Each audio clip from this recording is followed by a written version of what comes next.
이야, 반공강연 최고 권위자 이도종 목사 아니신가? 거 이참에 그 말도 안 되는 고집 꺾고 우리랑 합수하면 어떤가? 어? 우리가 공산주의 지상낙원을 만드는데 열심히 기도해주면 어떻소? 우리의 승리를 위해서 말이오. 그런 말도 안 되는 기도는 할 수 없어. 지금이라도 네가 믿는 그 미제 귀신 버리고 우리와 합세한다고 하면 내 목숨은 붙여 보내드리지. 아니면 우리의 승리를 위해서 기도해주던가. 당신도 목사이기 전에 한 가족의 가장일 텐데 처자식 생각은 해야 되지 않겠어? 빨리 말해. 내가 셋 센다. 하나, 둘.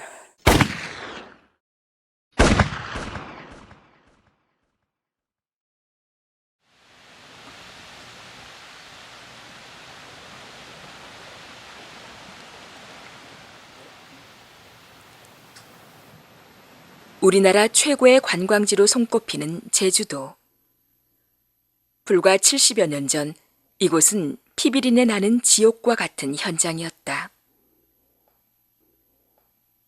이제 그것을 기억하는 이들은 많지 않다. 70여 년 전 이 아름다운 섬에서 목회자로는 처음으로 순교당한 이도종 목사. 그는 누구인가? 이도종 목사님을 한마디로 요약을 해서 말한다라고 하면 그분이 영혼 속에는 하나님 사랑, 대한민국 사랑, 제주 사랑, 영혼 구원과 또 제주도의 어떤 미래를 위한 그런 꿈이 있으신 분이죠. 아주 사랑이 많고 인자하신 분으로 그렇게 보아집니다. 화통하시고 활달하시고 늠름한 그런 호남형이셨다 그럽니다. 그래서 특히 그 젊은이들 그런 사람들을 상당히 좋아하셨다 그래요.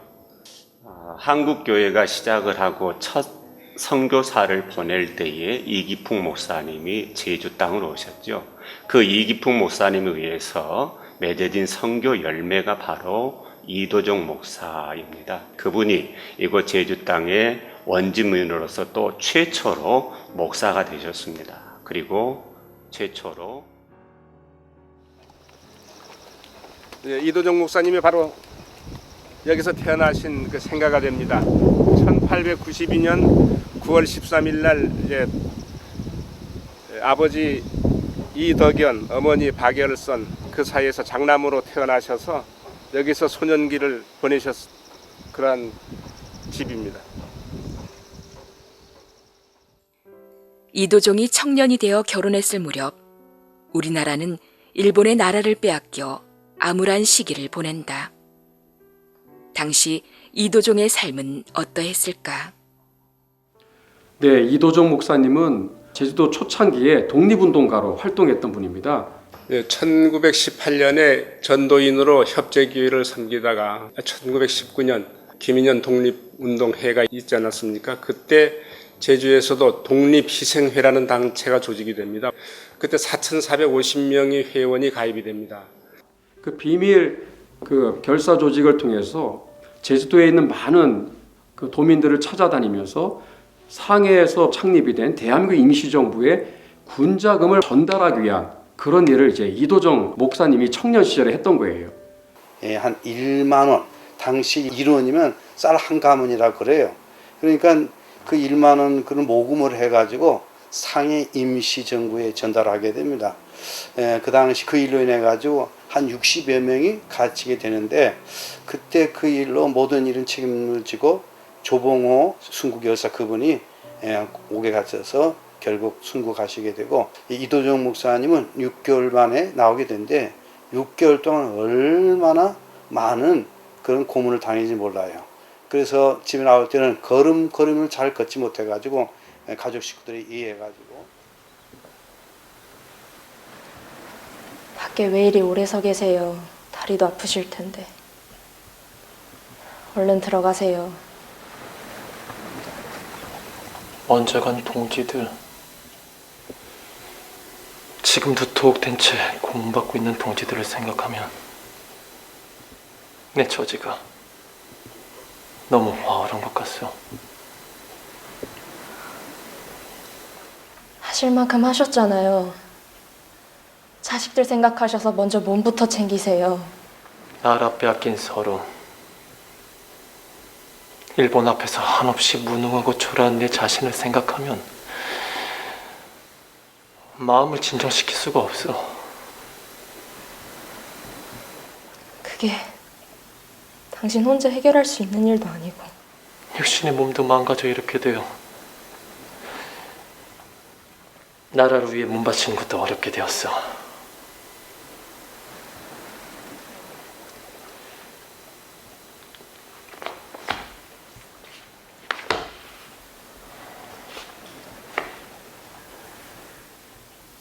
오래 생각하고 어렵게 결정했는데 이렇게 포기할 수는 없어. 육신에 망가진 몸일지라도 모두 바쳐 주님을 섬기고 영혼과 나라를 구원하는 일에 내 남은 일생을 모두 바치고 싶소.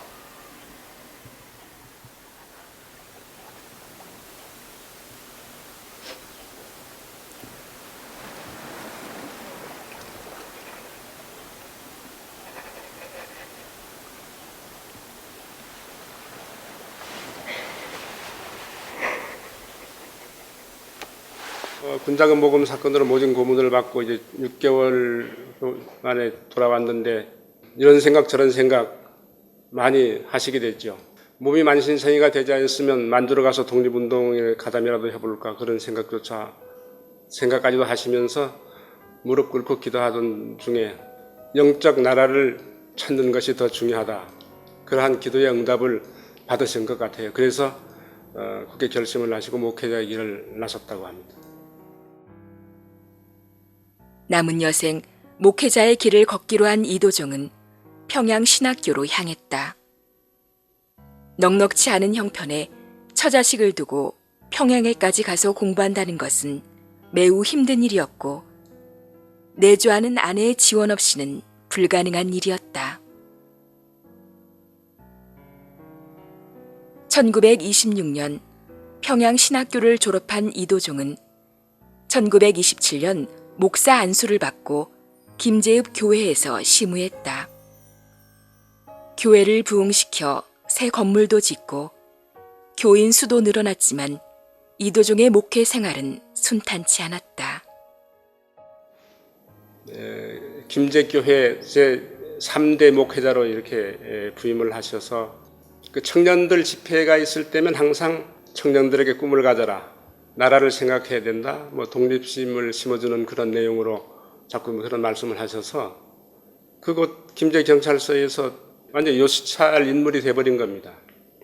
그런 중에 참 유지 집안에 결혼식이 있어서 결혼 주례를 맡았는데 말씀 도중에 다시 또 그 시국과 관련된 내용을 말씀하시는 바람에 거기에 있던 형사들에 의해서 붙들려 가게 됩니다. 하객들 앞에서 이게 붙들려 가니까 거기에 이제 교인들도 많이 참석했을 거기서 난리가 난 겁니다. 이제 목사님이 경찰서에 붙들려 갔다.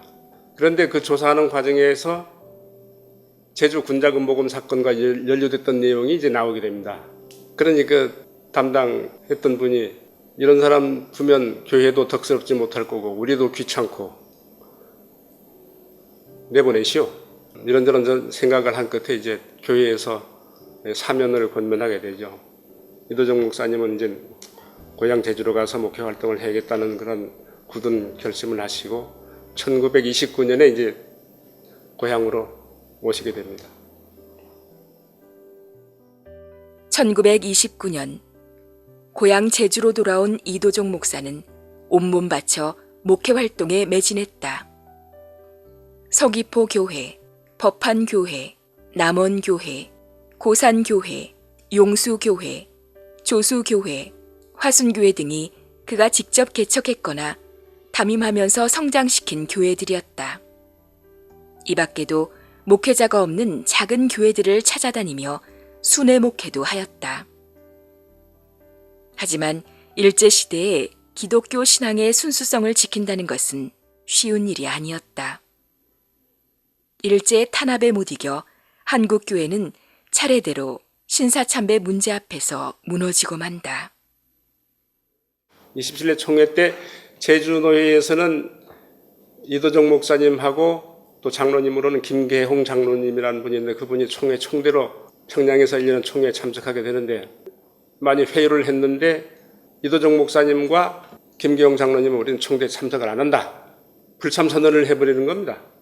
그 일로 인해 가지고 1개월 정도 경찰에 구금된 적이 있습니다. 45년에 이제 해방이 되기까지 일제의 탄압이라는 건 이루 말할 수 없었습니다. 예배 드리게 되면 일본말로 설교해야 되고 일장기에 경례해야 되고 일왕사진 절해야 되고 그렇게 하면서 예배를 드려야 되기 때문에 신앙적인 양심으로서는 상당히 감당하기 힘들었죠. 그래서 전국적으로 은둔 생활을 목회자 생활을 접어두고 조용히 숨어서 지내는 은둔 생활을 하는 목회자들이 전국적으로 상당히 많았습니다.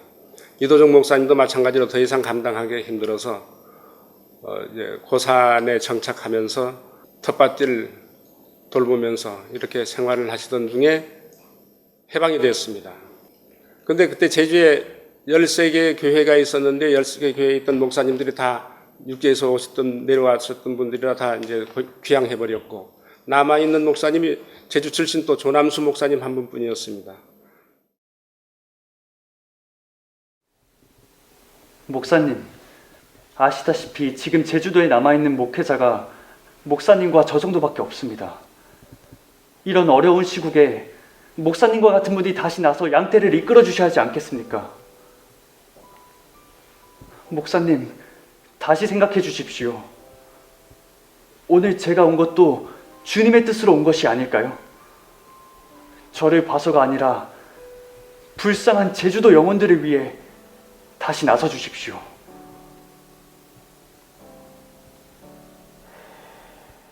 조남수 목사님이 이도정 목사님을 찾아왔는데 나이 차이가 23살인가 나이 차이가 많다고 그러더라고요.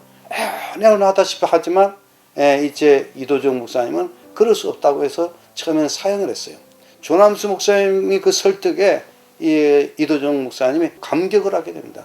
그래서 다시 일을 하게 되는데 산북은 이도정 목사님, 산남은 조남수 목사님이 맡아서 교회를 섬기면서 당시 자전거는 중요한 교통수단이었고 자전거는 흔히 많지도 않았습니다.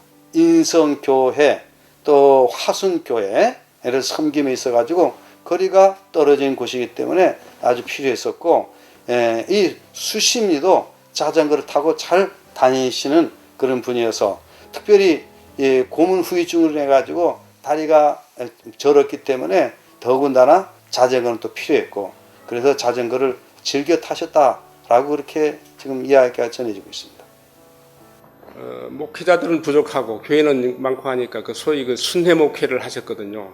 예를 들어 주일 예배는 대전교회에서 드렸다, 수요 예배는 뭐 화성교회에서 드렸다, 뭐 그런 식으로 해서 이렇게 또 많은 곳을 다녀야 되기 때문에 자전거가 그렇게 또 필요했던 것 같습니다. 일제시대에 독립운동을 하고 신사참배에 맞서 싸웠던 이도종 목사는 이제 평화로운 환경에서 목회를 하는 듯하였다. 그러나 우리나라는 당시 심한 정치적 혼란기를 겪고 있었다. 북한 지역은 이제 소련 스탈린에 의해서 빠른 속도로 이제 공산화가 이제 시작이 됩니다. 우리가 알아야 될 것이 1945년 9월 20일에 소련 스탈린이 북한 지역에 단독 공산 정권을 수립하라고 지령을 내리게 됩니다. 그래서 한 2년에 걸쳐서 북한 지역은 빠른 속도로 공산화가 진행이 되었고 결국에는 완성이 됩니다. 그럼 남한은 어떤가? 남한 사회는 해방 이후에 건국의 흐름을 주도하는 세력들이 대부분 사회주의와 공산주의를 지지하는 세력들이었습니다. 대표적인 지도자가 여운형과 그리고 박헌영이 되겠습니다. 여운형은 해방되자마자 했던 말은 공산혁명으로 일로 매진하겠다, 공산국가를 세우겠다고 그렇게 선언을 사실상 하게 되었고, 그러면서 해방 전국의 남한 사회는 이 두 지도자에 의해서 특별히 조선공산당을 이끄는 박헌영에 의해서 건국의 흐름이 진행이 되어지는 굉장히 혼란한 그러한 극도의 상황이 되겠습니다. 그러니까 그때 좌우가 서로 분열이 된 거라. 초등학교 1급부터 중학교까지 그러는데 이 학교 다닐 때도 사상 분열이 생겨서 대단히 해냈습니다. 치고다가 막 때려부리고 해. 그러니까 1945년 해방이 되고 1948년 4.3이 일어나기까지의 그 한 3년여 동안은 상당히 살벌하고 치안이 뭐 거의 없는 그러한 살벌한 시대였습니다. 이제 조금 있으면 평등한 세상이 된다. 양반 쌍놈이 없다. 그러니 일제시대전에 양반 쌍놈 그런 세월 보내다가 36년 동안 일제에 억압을 당하다가 이제 해방이 되고 이제는 뭐 너나 없이 똑같이 잘 사는 그러한 세상이 된다 하니까 뭐 거기에 사람들이 그냥 고무된 거예요. 뿅 간 거예요. 그리고 가서 신당문을 배웠다는 사람이 와서 그런 저런 말을 하니까 이건 뭐 믿을 수밖에 해요. 근데 그때 이도종 목사님과 조난수 목사님이 많은 그 계몽 강연을 다녔어요. 건국과 기독교 사상이라는 주제라든지 아니면 건국과 민주주의라는 주제로 그렇게 마을마다 다니면서 계몽 강연을 하셨는데 한 번은 책으로 공산주의를 배우면 공산주의자가 되고 몸으로 공산주의를 배우면 반공주의자가 된다.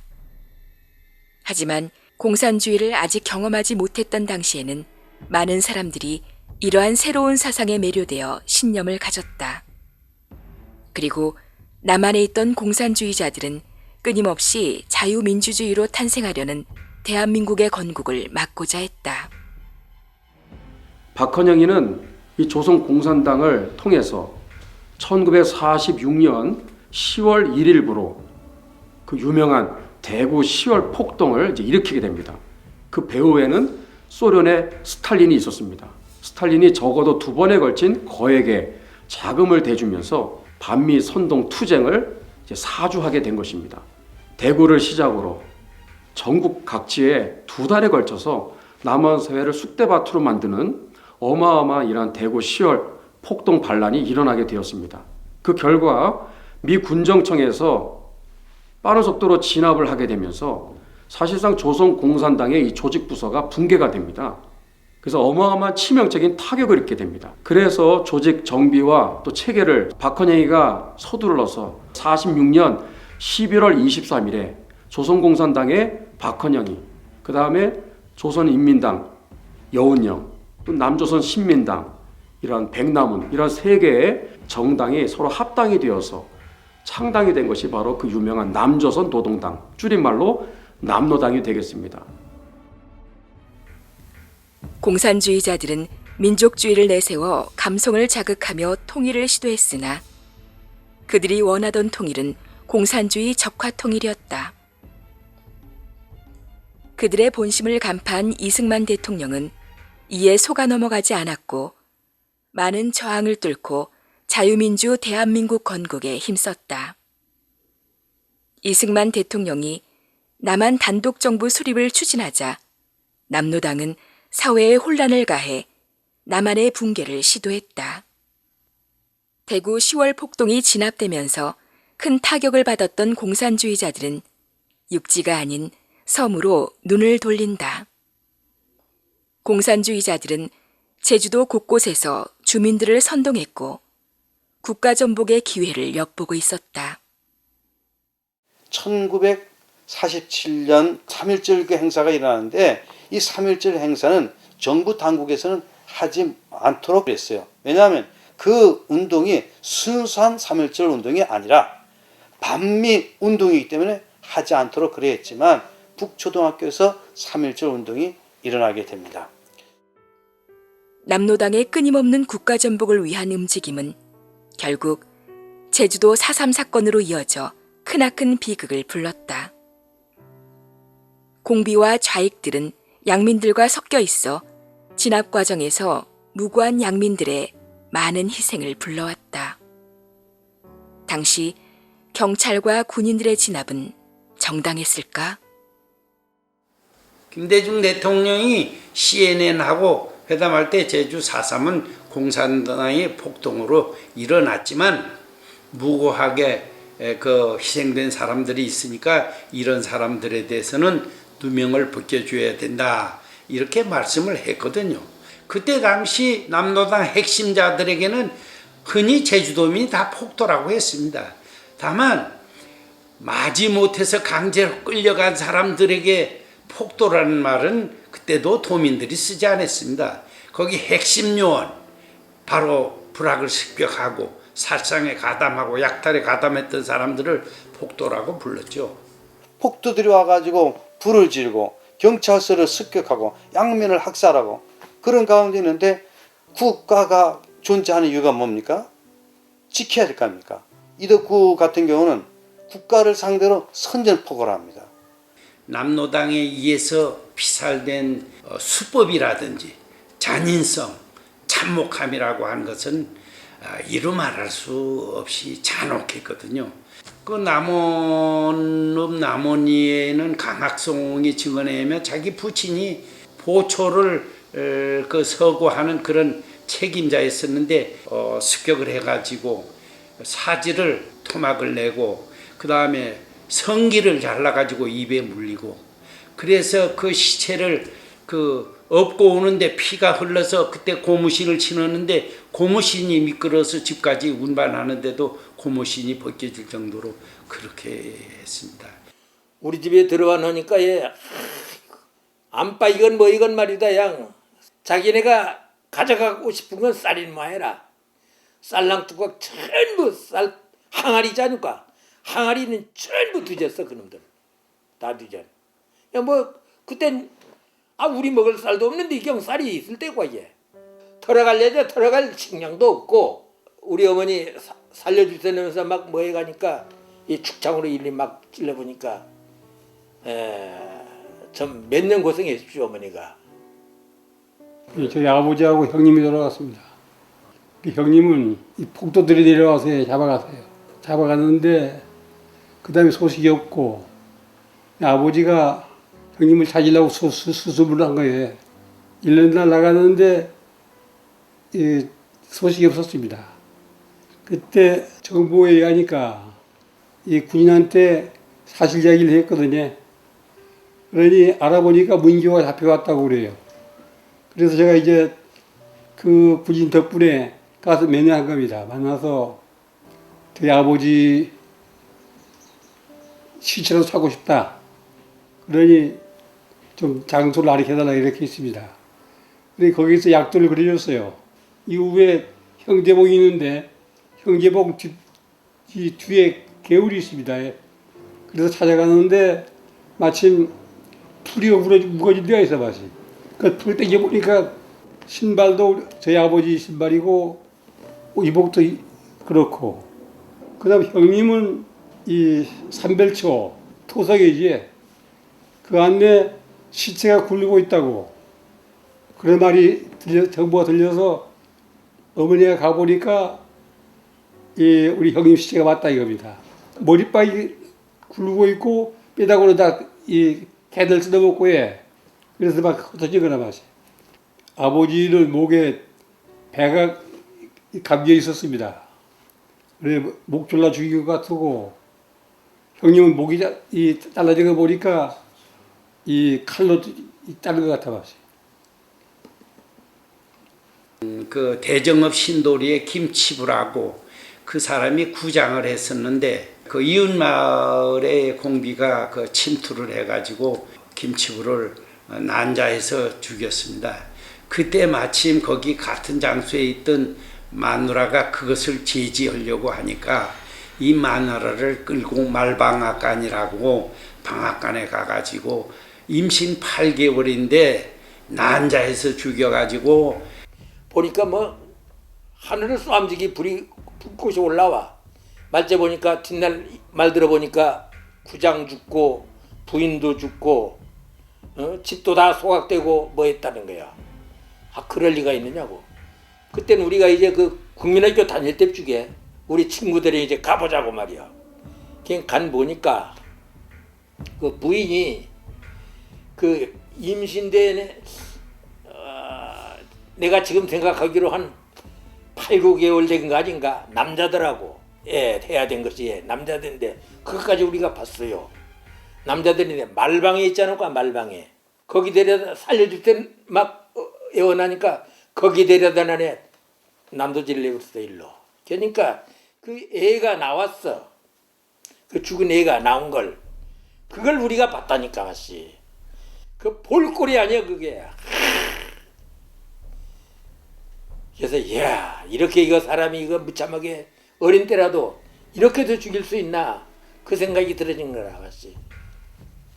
또 애월읍 장전리 부근에서 그 시체를 발굴했는데 이 사람은 경찰관 했다가 사태가 좀 험악해지니까 경찰관 그만두고 아버지와 농사를 짓고 있는데 이게 반동이라고 해서 가서 이제 살해를 했는데 사람을 그냥 죽이지 않고 항문으로 이 철봉을 입까지 찔러가지고 그 죽인 게 그때 그 생포된 공비의 진술에 의해서 어디에 그걸 묻었느냐 해가지고 어디에 묻었다 하니까 거길 가서 발굴해 보니까 그런 참혹한 상황이 발견되고 그랬습니다. 그래서 이렇게 한 것을 본 피해자 가족, 또 군경 가족, 또 군인 이런 것을 봤을 때는 보복이 일어났고 또 상대방도 또 보복. 그러니까 보복의 악순환으로 제주도 인명 피해가 많이 났다. 이제 이렇게 보고 있습니다. 제주도는 공비와 좌익 때문에 이미 지옥이 되어 있었다. 당국의 진압이 없었다면 제주도는 과연 평화로울 수 있었을까?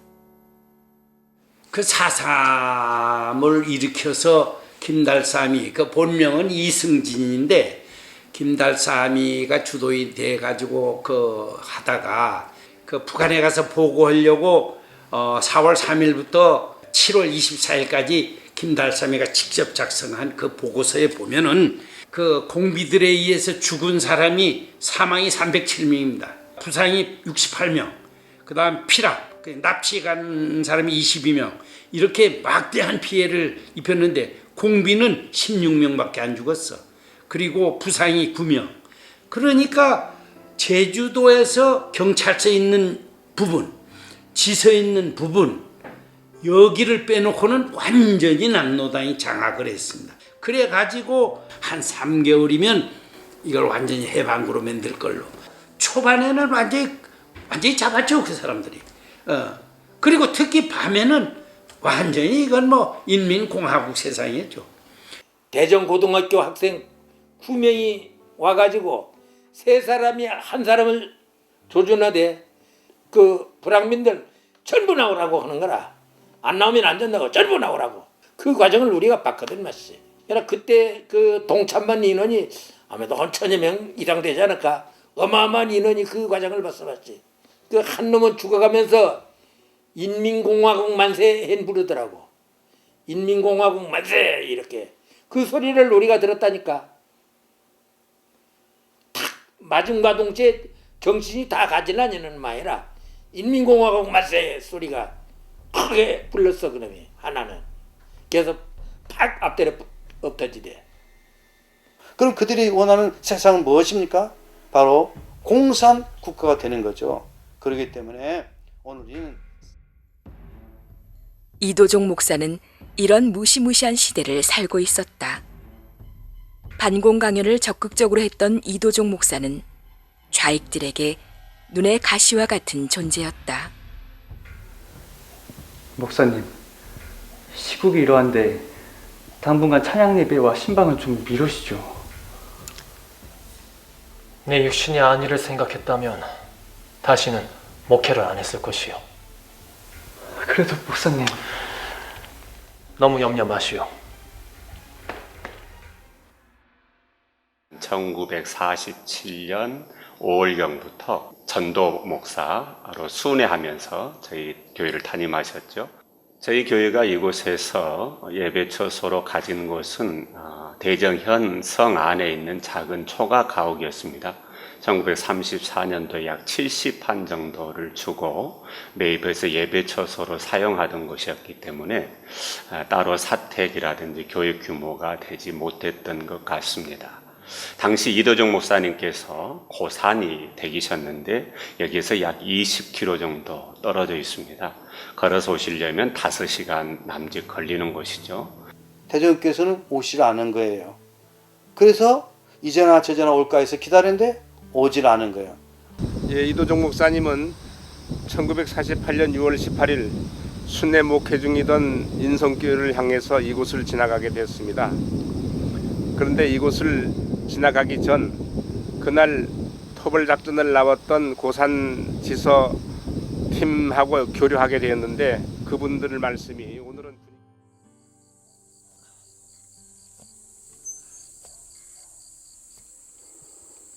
목사님, 이 시간에 어디로 가십니까?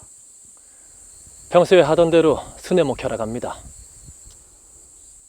오늘은 상황이 좋지 않습니다. 이쪽 길로 가셔서 일주도로로 가시죠. 괜찮습니다. 항상 가던 길인데요.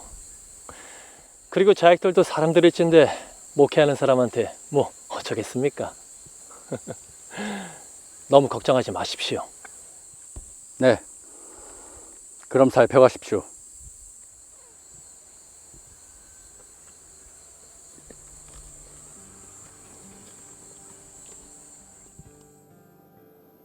교회에서는 아무리 기다려도 목사님이 안 오고 집에서는 또 이제 돌아올 때 되는데 나타나지 않고 그렇게 해서 하루 이틀 한 달 두 달 지났습니다.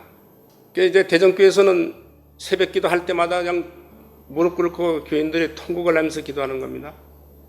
하나님, 목사님이 만약 폭도들한테 죽임을 당했다는 그 시신만이라도 찾을 수 있도록 은혜를 베풀어 주십시오. 그렇게 눈물에 통곡을 하며 새벽 기도회가 진행되고 한 1년쯤 지났을 때 그때는 마을별로 젊은 사람들이 나서서 보초를 섰거든요. 그 폭도들의 출입을 감시하고 막고 그런 걸 하면서. 근데 이도종 목사님의 동생, 그 세 번째 동생 기종, 막내 동생 성종, 그 두 분이 마침 그 당번을 서서 할 때 이도종 목사님이 순교 현장에 있던 폭도대장 몽치라 속칭 그 몽치 불렀다고 그럽니다. 그 사람이 먹을 식량도 떨어지고 하니까 먹을 거 좀 약탈해서 구해보려고 내려왔다가 마침 붙들렸어요. 경찰 지서로 연행이 되고 넘겨지고 조사를 받는 과정에 몸수색을 해보니까 회중시계가 나온 겁니다. 이도종 목사님이 항상 차고 다니던 회중시계. 도저히 그 사람 생색과 그 물건이 어울리는 물건이 아니에요. 그래서 경찰관이 추궁을 하니까 한 1년 전에 우리가 작전을 나갔는데 어떤 사람이 자전거를 타고 지나가는 우리가 붙잡았다. 그 사람 목사라 하더라. 근데 그 사람이 성경책 왜 이러십니까? 경찰 서방을 둬서 뭐해? 소리 질러봐. 마누라 욕 보이는데 와서 도와달라고 해야지.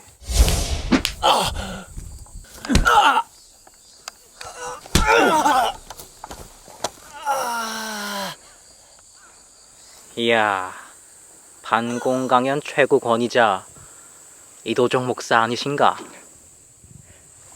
거 이참에 그 말도 안 되는 고집 꺾고 우리랑 합수하면 어떤가? 어?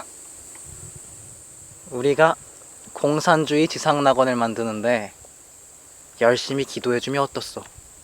우리의 승리를 위해서 말이오. 그런 말도 안 되는 기도는 할 수 없어.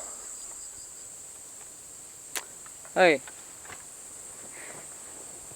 이 모든 인민이 평등하게 다 같이 잘 사는 그런 지상낙원을 만들자는 건데 왜 자꾸 당해질이야? 이씨. 창조주 하나님 아버지를 부인하는 공산 사상으로 어떻게 지상낙원을 만든단 말이오? 아버지를 부인하고 잘 살아보겠다는 자식이 올바로 된 자식이요? 이게 아직도 지금이라도 네가 믿는 그 미제귀신 버리고 우리와 합세한다고 하면 내 목숨은 붙여 보내드리지. 아, 아니면 우리의 승리를 위해서 기도해주던가. 당신도 목사이기 전에 한 가족의 가장일 텐데 처자식 생각은 해야 되지 않겠어? 빨리 말해. 내가 셋 센다. 하나, 둘.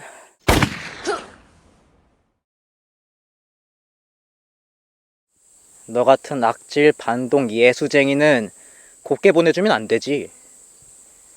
미제 예수 사상으로 인민들을 선동하면 어떤 대가를 치르게 되는지 똑똑히 알려줘야 돼.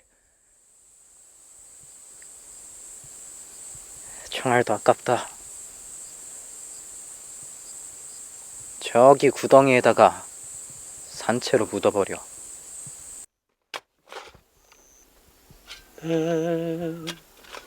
주를 가까이 하게 하는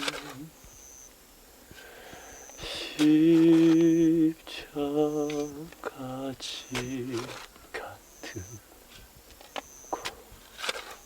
고통이나 내 스스로는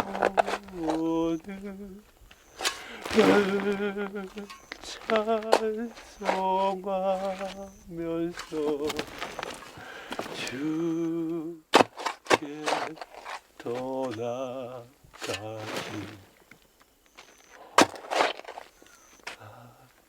합니다.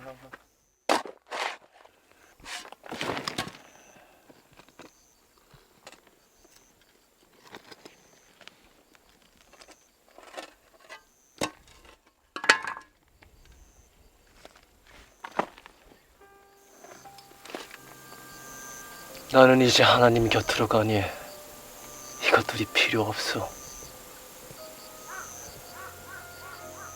나중에 성경 읽고 예수님 영접하고 천국에서 만납시다.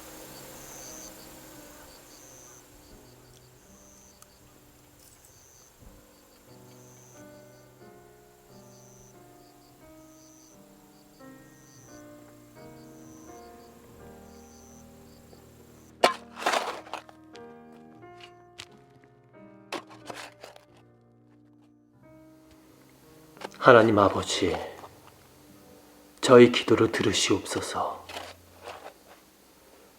이들의 죄를 용서해 주시고 이들을 불쌍히 여겨 주옵소서. 자기들이 얼마나 잘못된 일을 저지르는지 알지 못합니다. 예수 믿고 구원받게 하옵소서. 주여, 제 영혼을 받아 주옵소서.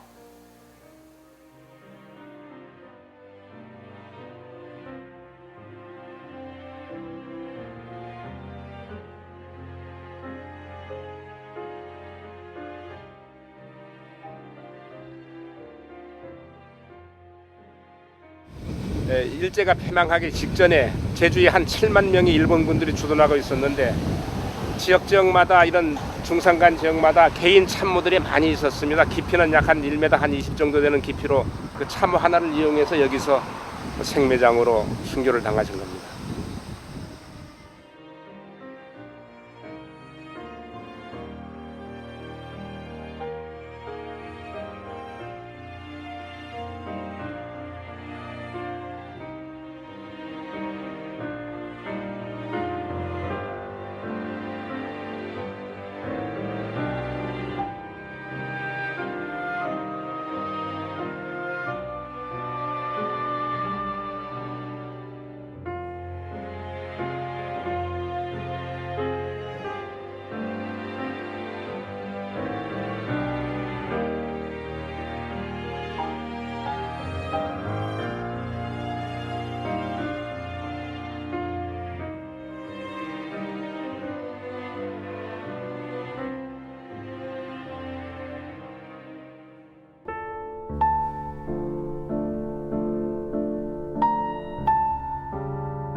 주께서 허락하시면 주께서 부르신다면 덮어라 덮어 덮어라 덮어 너도 나와 함께 천국에서 만나자